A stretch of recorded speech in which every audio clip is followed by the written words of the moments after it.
you know, do whatever. And I started working at the bank.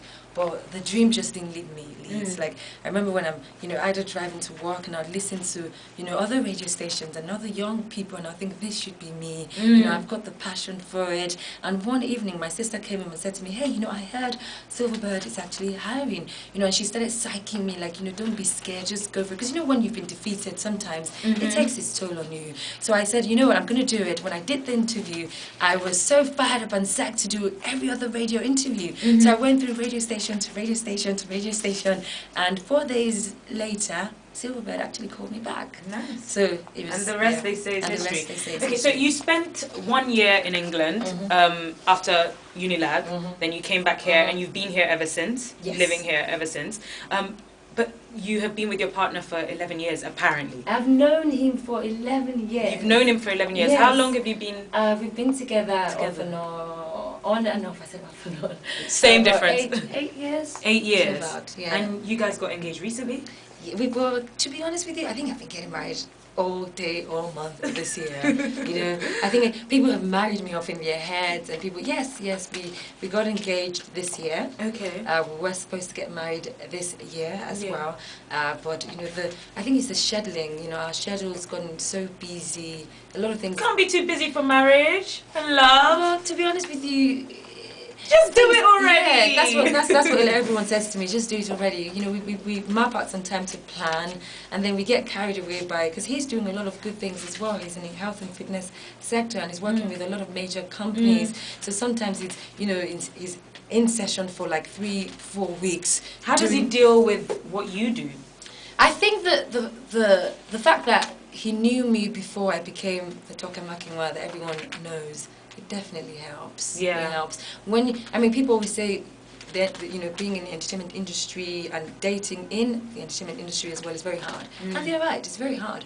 But when you know someone outside of what the person, I mean, he was there when the move to England was. He was there when I cried and I tried and I auditioned and I didn't get the job. So you were still dating each other when you were in England? He would spend time, he was there when, you know, things weren't working out. And then when things started picking off, he doesn't see me as the talker. Everyone sees me as the girl who, you know, was still hustling to get a break and stuff like that. So it does help when you know someone who knows the story, who has been there from the beginning. So we kind of balance each other out. Okay. Yeah. There's a lot of talk on your accent, okay? Well, to be honest with you, people are always talking about, is Toke's accent American or British? How long was she away for anyway? That's why I think, you know, a couple of things people always talk about in this country that actually just does my head in. Yeah. Why are you crazy about the way someone speaks? Does she communicate? Yes. Why are we even talking about this? Yeah. Like, why is it something that, you know, why are you talking about the way someone dresses, the way someone speaks? Does she communicate? Yes, I did try to get a job when I was in England. Do you expect me to sound like a savage?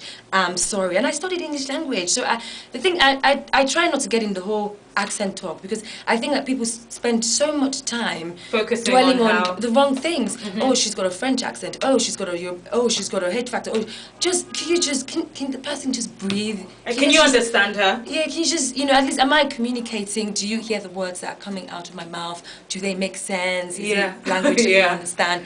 Then please just let it be. Okay. Another thing they spend a lot of time talking about in Nigeria is, you know, skin tones.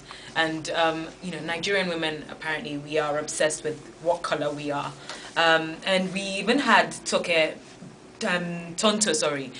Dike.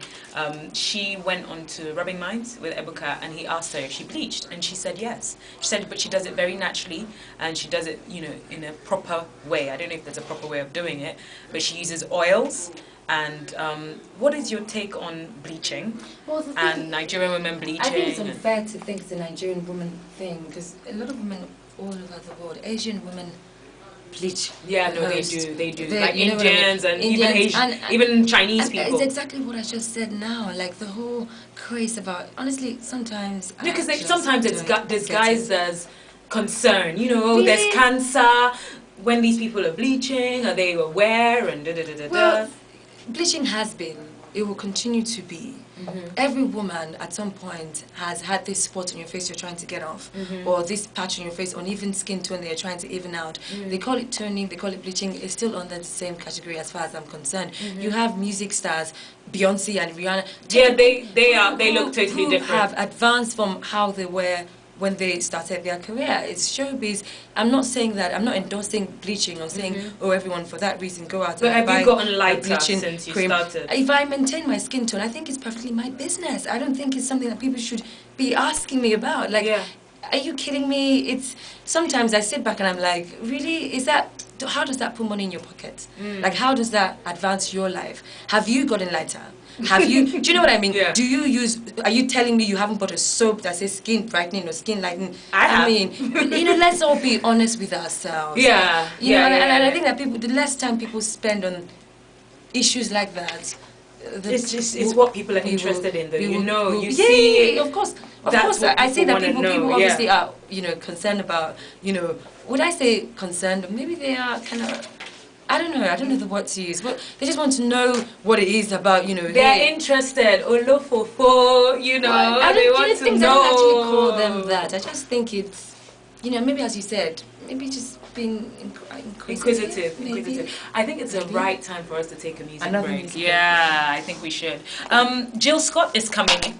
Yeah? Yeah, she's coming in December. I am a huge fan. She's coming with a huge entourage as well, I heard. Really? Yeah, so she has to do the live band, yeah. It's going to be amazing. It starts on the 27th of November, right up till the 1st. It's 4 days long, different venues. They've also got a huge kind of party in the park festival. She's going to be performing 4 days. I'm not sure what days she is, but the actual Lagos Jazz Festival is 4 days long. So 27, 28, 29, 30th of December? Of November leading up to December. Okay. It ends on the 1st of December, if I'm correct. But go onto their website, everyone listening, www.lagosjazzseries.com, and you get all the details. It's best to get your tickets early because I heard it's selling out. But yeah, so I'm really excited that Jill Scott is coming, and I can't wait. And I think we should play a Jill Scott song.